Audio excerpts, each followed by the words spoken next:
Okay, folks, I'm going to get us started here. I just want to say hello. Thank you all for being here and taking the time out of your busy schedule today. My name is Ella. I'm going to be your host today, and I'm very excited to introduce you to our guest today is Julia Bresner. I'll tell you a little bit more about Julia. She is the lead health concierge for Live Health, where she works collaboratively with patients to identify their health and wellness goals. She then helps develop personalized roadmap for their success. She holds a degree in psychology, is a certified functional medicine health coach, and a holistic nutritionist. Her experience includes nutrition and fitness, hormone study, supplemental use, and positive lifestyle changes. She also engages with Live Health resources on sexual wellness, cognition, digestion, and immunity to help optimize each patient's well-being. Today, Julia will answer questions on how to keep your immune system optimized and stay motivated to exercise during the upcoming fall and winter months. Welcome, Julia. Thank you so much for being here with us today. Hi, thanks for having me. Of course, my pleasure. Would you mind starting out by telling us one thing that you do every day to boost your own immune system? Yeah, absolutely. So something that I do every day is I use something called Alka-Seltzer Gold. Alka-Seltzer Gold is sodium and potassium bicarbonate. And what it does is it helps bring your body out of an acidic state. So the way that you would know if you're in an acidic state is you can do labs, which I've done, and my carbon dioxide levels are a little bit less than optimal. I just want to preface this by saying none of this is medical advice. This is all just, our conversation, but no medical advice telling you guys specifically what to do for you. But yeah, so for me, my carbon dioxide level was suboptimal. So usually we like to see that in our patients around 27 up to 29. And anything under that kind of can show that you're in a little bit of metabolic acidosis, meaning you're functioning in more of an acidic state.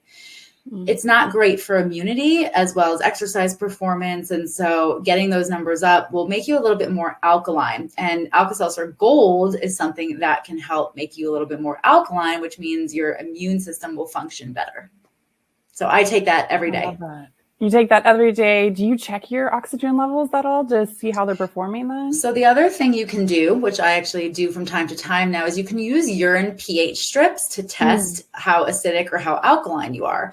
So a lot of our patients will say, do about a week of urine pH strips. Your first urine in the morning, midstream, check to see where that's at. Do it for a week and get an average of where you're lying. And then start the Alka-Seltzer Gold. And after about a week or two on that, do another week of the urine pH strips and see how the pH has changed. Okay. So that's an easy way to also tell without doing labs, is just buying on Amazon the urine cheap pH strips and reading your levels. And we like to see, close to around 7.3. So if you're way below that, you're more acidic and you want to become a little bit more alkaline for your immune system. That's fantastic. I actually just checked on Amazon yesterday, and I think you can get about 2 boxes of Alka-Seltzer Gold for about $18. So it seems very affordable, something easy to do. And any of those urine strips will work for pH. Is that correct? That you find? Okay. Yeah. Like for some of them, there are like ketone strips, but if you just search like urine pH strips, you'll get a whole host of different ones, and any ones are usually totally fine to use. Okay, perfect. Ooh, that's exciting. I'm going to definitely be doing that this winter. Yeah. That's an incredible tip. I love that. Yeah. And speaking of this winter, so as the days get shorter and temperatures are dropping, most of us are getting off of work when it's cold and dark outside. It's really easy to just get in the car and start driving straight home. For those of us who don't exercise in the morning before work, do you have any tips for us to stay motivated? Yeah. Absolutely. I mean, I think first and foremost is some people that do exercise in the morning and that are, in the habit of doing it will forego sleep to exercise. I am going to tell you that if you are not getting a minimum of 7 hours of sleep, you are better off sleeping in than waking up to exercise. So if you are somebody that's, under 7 hours of sleep, do not wake up early to exercise. Stay in bed, sleep longer. It's going to help everything, every system in your body, immune system included, but almost everything.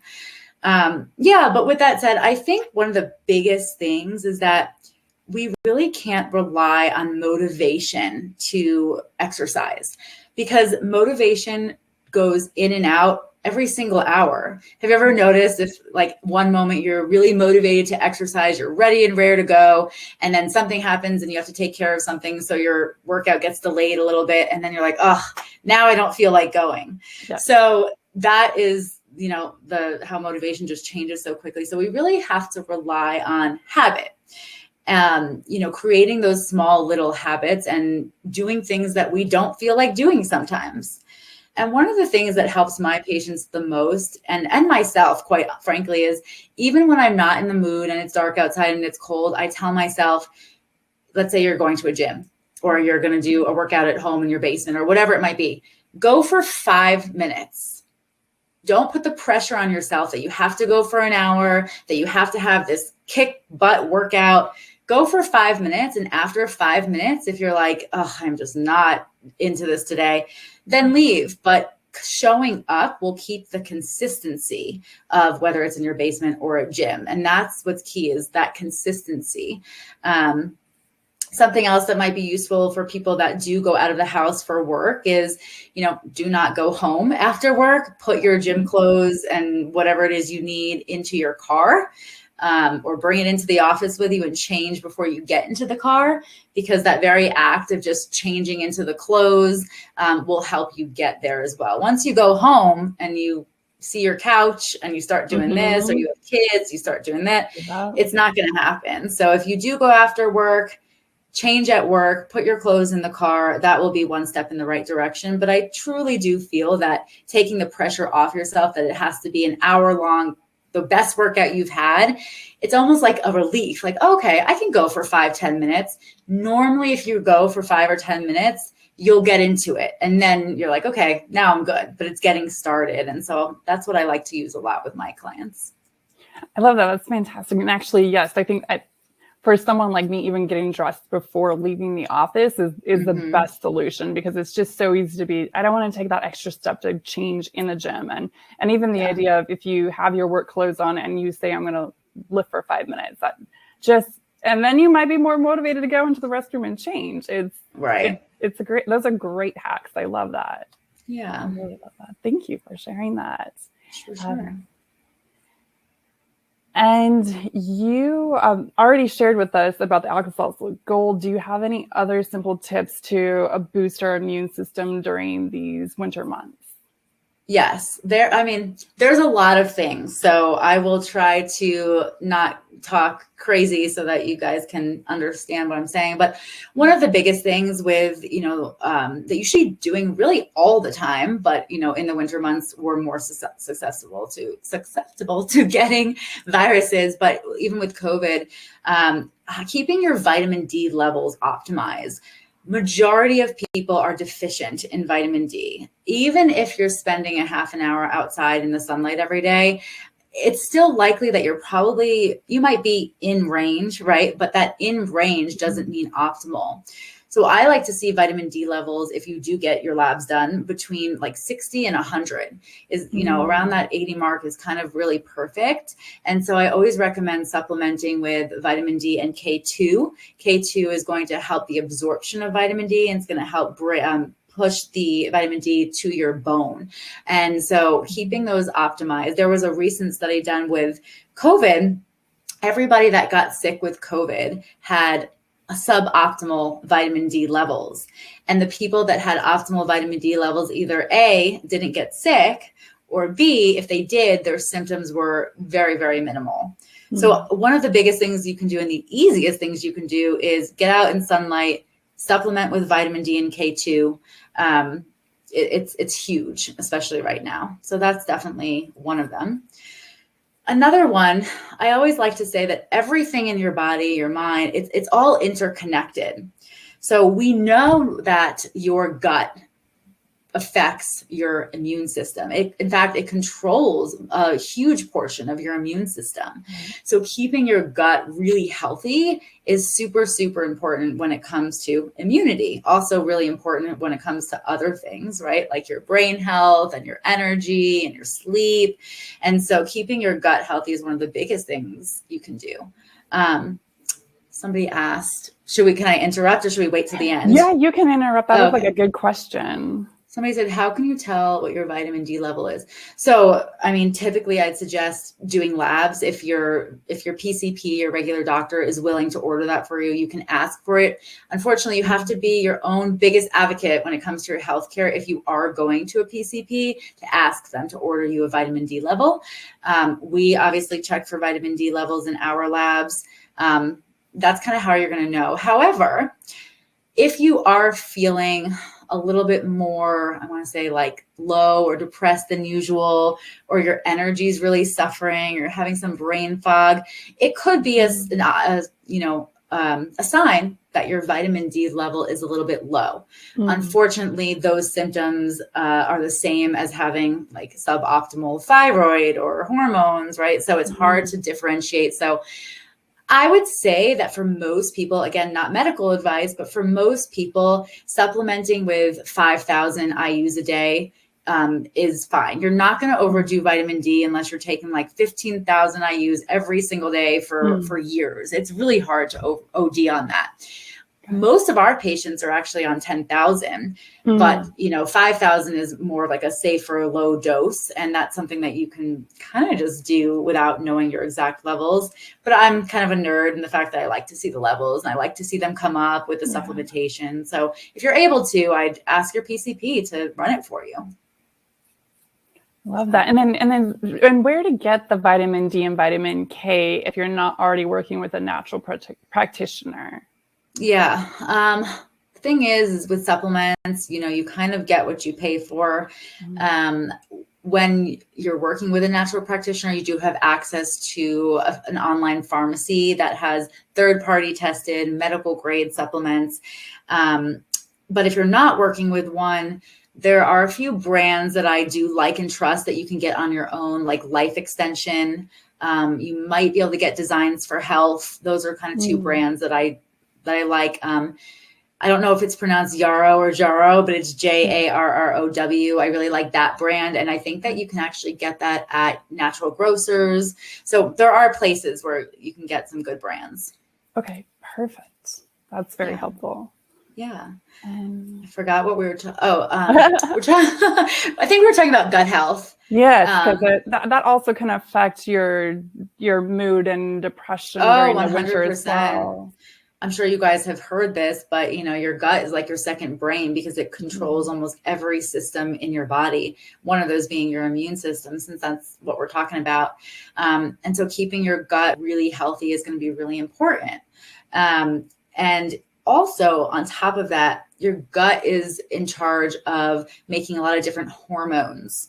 If your hormones are not optimal, you could be more susceptible to viruses and getting sick as well. And so gut controls immunity, gut controls hormone production, a lot of hormone production. And so, yes, keeping that gut healthy, super, super important.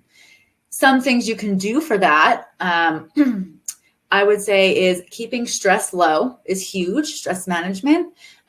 When you're super stressed, it affects your gut, right? Kind of like pretty, not, small acute stress, but when you're chronically stressed, it certainly affects your gut health.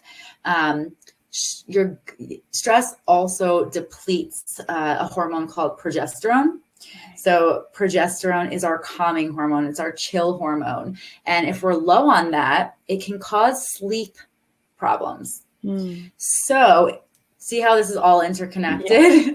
Yeah. It's like gut health controls hormones and immunity. Stress affects your gut, which then affects your hormones, which then affects your sleep, which then affects your immunity. So it's really important that even if you don't feel stressed, like I am someone who I don't really feel stressed often, but that doesn't mean that your body's not stressed out. And so you always implementing some kind of stress management techniques is really key to the health of your gut, and then your hormones, sleep, immunity, all of that. So stress management is a big one. Also eating, anti-inflammatory foods, really important for gut health, and not eating as many, processed foods and oils like canola oil, sticking with whole foods, proteins, and good healthy fats and fiber. Fiber is key to feeding the good bacteria in your gut. So you want to make sure you're getting a decent amount of fiber and eating whole foods. I see another question here. Do probiotics? Yeah, I knew this question was going to come up. Yes. So probiotics can be helpful if you do not have any gut issues. Sometimes probiotics can make the problems worse. It really is so personalized and individualized. But if you are a healthy person and your gut is functioning normally and you don't have SIBO or H. pylori or, IBS or IBS, with D, yes, probiotics can be helpful to replenish those good bugs in your bacteria. And the good bacteria in your gut. That makes complete sense. So the only way to know if you have the H. pylori or SIBO and the other ones that you named off is a blood test. Is that correct? Or are there other ways I can probably tell with symptoms kind of, what might be going on. So it's usually a combination of testing and symptoms together that we're able to kind of see what's going on. But I've myself dealt with some gut challenges. And in that case, like the probiotics that I was on at that time was not helpful and was making issues worse. So that's why it's so hard to say like everybody should be taking probiotics. Not necessarily, it's good for people that are healthy and have a normal functioning gut. Prebiotics are also really healthy because the probiotics are the good bugs that we need to keep that flora in check. The prebiotics feeds the good bacteria. So I always also like to say, make sure that you are not eating the same foods every single day because our good bacteria in our gut need different foods to survive and stay healthy. So that's another thing that you can do is just like, make sure you're eating good amount of fiber, make sure you are rotating foods that you're eating. Some good tips to help keep your gut healthy as well. And so are you talking about like more of a prebiotics as in the food source itself or going ahead and taking a supplemental prebiotic? If you eat a varied diet with a good amount of fiber, you're probably getting enough prebiotics. Okay. So if you need to take a supplement, you certainly can do that. But if you're eating, like I said, a varied diet with whole foods, lots of vegetables, fiber, you're probably okay. Okay. That makes sense. Yeah. And just like, could you give us an idea of what enough like if I were to look at vegetables and fruits for fiber or food in general, what would that look like in a day? Yeah. So I think the common thing is to think that like vegetables have the most fiber. And the thing is that they do have fiber. So does fruit. All good sources of fiber. However, you're going to find higher fiber sources in beans and legumes.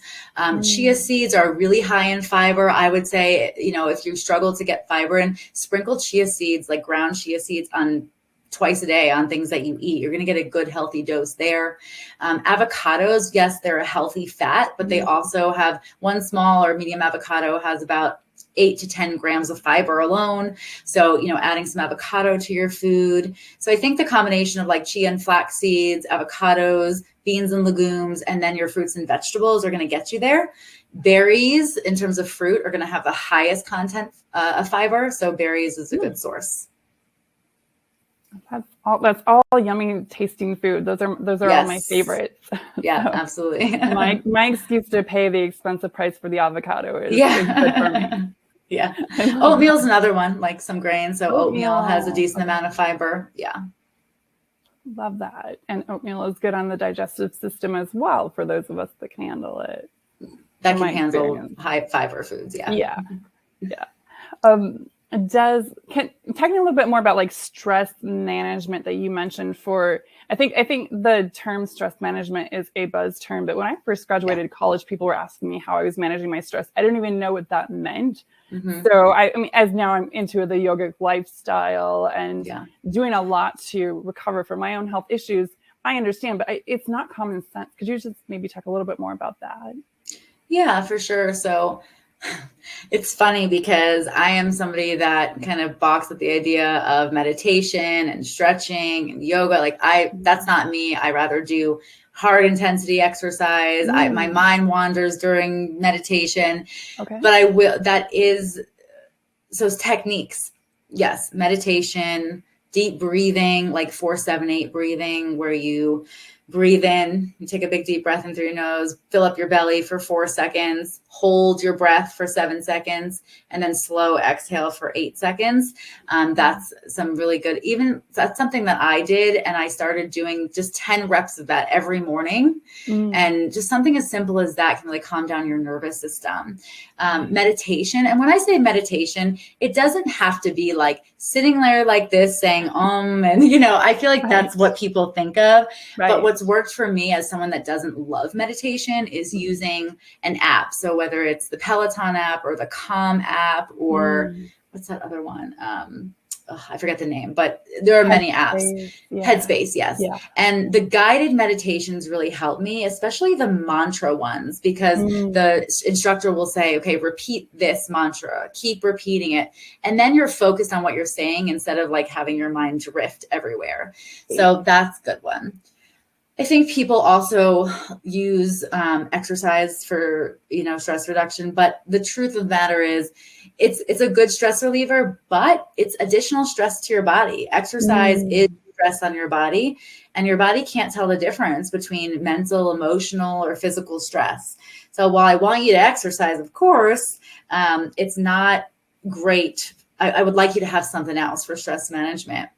And it can be also as simple as like doing something you enjoy, like spending time with loved ones, reading a book with a cup of tea, going for a walk without your phone. So just taking in your surroundings. So it doesn't have to be meditation or yoga. It can be as simple as taking a 10-minute walk without your phone, something like that too.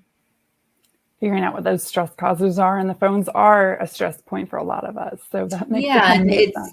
Yeah, and I think just you want it to be something where you can try to be as present as possible. And if you have your phone, then you're not present because you're on Instagram or whatever it might be. So, it can be something really simple, like I said, reading a book, taking a walk without your phone, spending time with a friend, undistracted time. So it could be simple things like that too. Back to how life was before we had all this technology. Right. Yes. Yes. Yeah. That makes sense. I love that. Do you have any other tips on how we could be helping ourselves get into a healthy sleep pattern? I think that it's easy for us to believe all of these. You already touched on this before about getting enough sleep instead of trying to get up early to exercise. I think there's just like so much push to be as productive as possible and cram as much into your day as possible. And then we're number one, sleep deprivation, and then hitting the caffeine hard in the morning to get to work or get up and to work on your computer if you're at home, et cetera. Like how do we need to focus on sleep as a priority? Yeah. I mean, I feel like it might sound sort of cliche, but because you hear this a lot, but in terms of establishing a nighttime routine, it's a little bit of trial and error to figure out kind of what's going to work best for you. And it is not easy. Even for myself, it's not easy to turn off your phone, your computer, your TV, an hour before bed and do something else, whether, it's reading or meditation or stretching or or having a conversation with someone that you live with, whatever it might be, right? But a couple of things that I like to implement is you can wear blue blocker glasses if you are going to be watching TV or a screen. You could use that all day, but it's particularly the few hours before bed. It's really important. And then I don't know, some people like to make it a routine that they take a bath before, at night. Some people like to read a book at night. Some people like to sit with a cup of hot tea at night, so you have to find kind of what works best for you to let your body wind down. And then in terms of quality sleep, I think making sure there's no light in the bedroom. It really should be kind of pitch dark. So whether that means blackout curtains, or if you still have an old school clock, with in your room, covering that up with a shirt or something so the light doesn't come shine onto you. If you live in a city and there's loud noises, I recommend like a noise machine. I use one myself because the noise really calms me. And then I live in an apartment building, so I don't hear anything if I put that on. And then, keeping the temperature low in your bedroom. So I think what we know now is like ideal is between like, what is it, like around 67-ish, so that you're not sleeping in, I know a lot of people like to be warm in bed, but there are studies that found that keeping it a little bit cooler helps with the sleep quality. So turning down the air, I'm sure you may have heard of a chili pad before. That's a tool that you can use. So just all these different things that can help with quality. But yeah, finding what's going to work for you to wind down at night. For myself personally, and it might be helpful for somebody else, like, we turn the TV off, and then I personally spend about 20 minutes doing my routine in the bathroom. Right. And for me, that's really calming, and it's routine. Like my skincare routine just takes a while. So naturally, like 20 to 30 minutes before bed, I'm winding down and winding my body down. And I do that every night. So if it's not a skincare routine, then it's something else, right? So you just have to find kind of what's going to work best for you. But those are a couple ideas. I think for a lot of us females, that skincare routine is our 30 minutes before, 30 minutes left before bed. Yeah. So, yeah. Speaking of someone else, we do have another question there from Alex, who probably doesn't have a 30-minute wind down routine. But his is, are there any supplements that can help with sleep at bedtime? Getting a full 7 hours can be difficult for me. Yeah. There are a lot. There are a lot of supplements. There are a lot of prescription options, things like that. I'm sure about melatonin. That can be helpful, but usually the small dosing of melatonin, like the 2 to 3 grams, is not enough. So I find that, again, not medical advice, but what I have seen is that for some people, dosing it higher, like 10 to 20 milligrams at night can be helpful. CBD can be helpful for people. We actually, sometimes I recommend a supplement that we have here at Live called DHHB. And this for some people, it does make them a little bit sleepy. It's calming. It helps with mood. It does have some anxiolytic effects as well. So if you're somebody that feels anxiety at night, it can be really helpful. So that's one that I like to recommend sometimes. There are peptide therapies that really help with sleep because it helps to give you some additional growth hormone right before bed, and it follows the natural rhythm of your body. So there are peptide therapies that can help help you sleep better by inducing growth hormone, not giving your body exogenous, but it's something called a growth hormone secretagogue, which basically signals to your body to make more of your own growth hormone. And that's something that we usually prescribe that you do at night to follow the own rhythm of your body, which can help induce sleep and help you sleep better. So there's that. There are so many, things that can help sleep. Just really depends on. I like to personalize every single thing. So we do really in-depth labs to see like what's going on. Some people that have some challenges with their adrenals, they're pumping cortisol at the wrong times of the day. And so we have to work to like correct that. So if you're pumping cortisol, at night, you're going to have a hard time sleeping as well. So we have to work to correct that. So there's a lot of different things that you can do to help with sleep. I mean, if you're not getting a full 7 hours, really important to optimize your hormones. Progesterone, like I mentioned, it's so important for sleep. We see people that have low progesterone levels suffering from getting enough sleep, sleeping well. So optimizing progesterone and your other hormones as well is really going to help, like testosterone. So tons of things you can do to help there. And if you're not getting a full 7 hours, you're technically sleep deprived. And so, it's really tough when you can't get enough sleep. But if you're not, there are certain agents that can help, with your energy during the day if you find that you're not having enough energy because you're not sleeping well. But yeah, if you're just doing this on the cuff on your own, I mean, like high dose melatonin can help, DHHB can help. It's derived from magnolia bark. Those are some options. Fantastic. And just peptides are also a hot topic these days. Could you just briefly cover what peptides are? You mentioned those can also help with sleep. Yeah, I was talking specifically about a peptide that's called a growth hormone secretagogue. So you don't really want to give yourself exogenous growth hormone because it's not really that safe. And also it turns off your own production. So a growth hormone secretagogue signals to your body to make more of your own growth hormone, which can help induce sleep. But there are all different types of peptides, growth hormone secretagogues. There are other ones that help more with like injuries and healing and speeding up recovery times. It just kind of depends on what the person's looking for. And again, those are most likely going to be prescribed by a medical professional. 100%. Do not get them on the black market. You don't know what you're getting. If people do that, it's very dangerous. I advise to work with a company like ours or whatever that, they are prescribed. Okay, that's very important to know. I was going to say, I don't think I wouldn't have the first idea of what I was doing if I was going out looking for them. So that's good to know. They can be helpful, but everything kind of works together. So, if you're struggling with X, there's not going to be like one thing that does the trick, right? It's going to be a combination of your sleep routine, your sleep habits, the supplements that you're taking, optimizing your hormones, your thyroid, your progesterone. It's a combination of everything that's really going to help. That makes complete sense.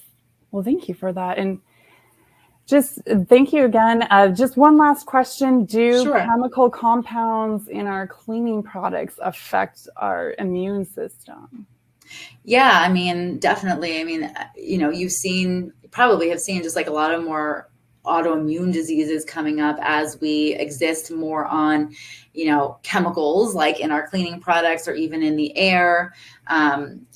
If it gets on your skin, anything that gets on your skin gets absorbed, and so it's also affecting gut health, right? Because you absorb it, it gets into your gut. It could be, so yes, 100% chemicals, things that we breathe in, things that we put on our skin affect our immunity because they're affecting your gut health essentially too. There are some things, that you want to look for when you're looking into cleaning products that I personally like to recommend. So stay clear of like ammonia and phthalates. I don't know if I'm saying that right, but it's like PHTH, so phthalates, sodium lauryl sulfate. What else? If something says fragrance, like we don't really know what that means. Right. So I always like to recommend natural cleaning products. I mean, you can even use like vinegar and baking soda to clean things, right?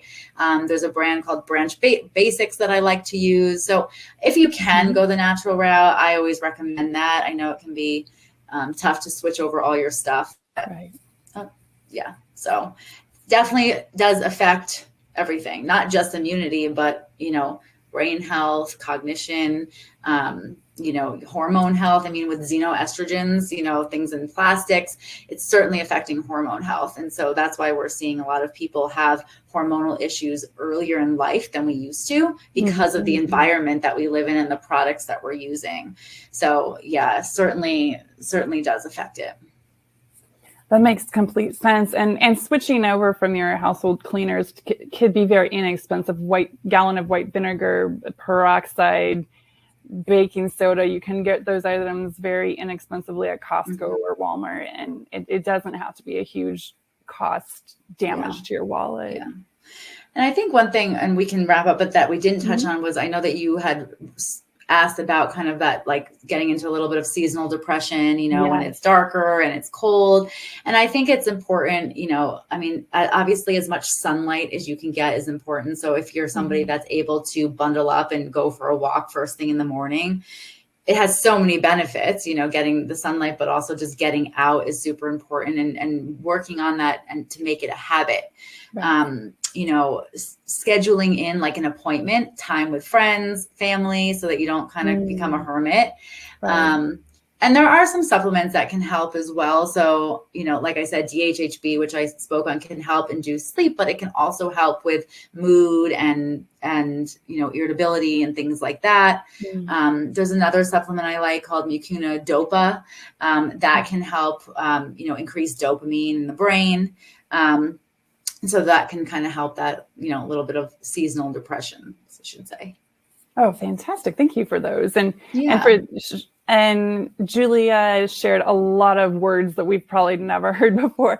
So if you are watching this today, you are going to receive a playback of this video, so you can slow down and hear back from what she was sharing with us today. It was a lot of incredible information. Another way, how can we also get in touch with you, Julia? I'm going to put a link to Live Health if anyone wants to try and maybe live out for 2 weeks for free and learn more and work with you and your coaches. Is there any other way that you wanted them to maybe get in touch with you? I mean, they can certainly go to livehealth.com, just kind of cruise around on the website, but I'll give you my email as well. And it's just julia@livehealth.com. It's LIV, no E, health.com. Mm-hmm. And I think it's important to recognize, like, we can do things in our daily lives, but the personalization of, let's look at your immune system through your labs and also just like what you're going through symptom wise, if anything, and see where there's room for optimization. So that personalization is really important. Like when I talked about the sleep agents, it's really going to depend on who you are, what your schedule is like, what your goals are. So we always take like your history, your goals, your current lifestyle, and your labs and custom curate a protocol for you. And it's not just immunity, but it's from everything from body composition to sexual wellness to cognition to liver health, kidney health, everything, right? Mm-hmm. And so that personalization is key. So anything I talked about today, again, not medical advice, but things that you can implement on your own as well. That's fantastic. Well, thank you so much, Julia. That it's just the holistic idea is something that a lot of us were not aware of prior to a few years ago. So I very much am grateful for you sharing the wealth of knowledge that you have, and hopefully we can continue to get the word out about optimizing lifestyles. And again, thank you for your time, and thank you all for joining us today. And I hope you have a wonderful rest of your week. Yes, thank you so much. Take care. Thank you. Bye-bye. Bye.